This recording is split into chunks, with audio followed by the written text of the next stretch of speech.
you talk with great love about your parents, who Yes. were Methodist missionaries. That's right. And that they loved you to pieces and they gave you everything. But there was something that seemed to be in you, and I'm not sure if you ever pinpointed where it came, but this lack of self-esteem that you had as a child.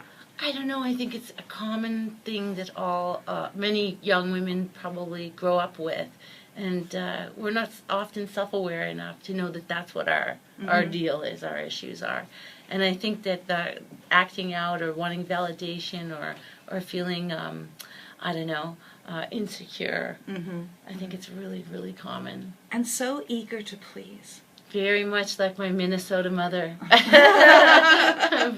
that's another a really common thread that women share. Well, with everything that we've been reading and learning about, say, the Jean Ghomeshi trial, and hearing about the women that say and felt victimized by him, I kept on reading the paragraphs where you said you would do things because you didn't want to upset the men or the boys in your life. Oh, certainly. So do you understand, or maybe you can help explain to people that just don't get what women are saying, when it's like it's just easier to do one thing than maybe to cause a stir? I think that goes for any time we're at the grocery store, terrible bosses, anything like that.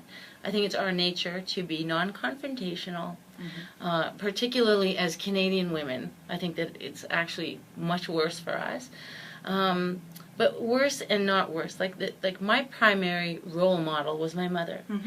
She's a very quiet, gracious, graceful woman.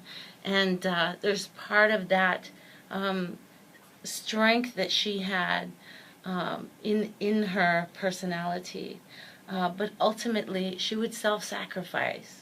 So in many ways, it's that martyr thing. I'm not saying she was a martyr per se, but that's the behavior. And I think that we all have a little bit of it in us. And when you're in a situation, for me anyway, I can't speak to the trial that you're talking about because I don't know those girls. But for me, I think that I would probably sacrifice myself over being confrontational any day. Click the channel subscribe button for full-length interviews and more from What She Said here on YouTube.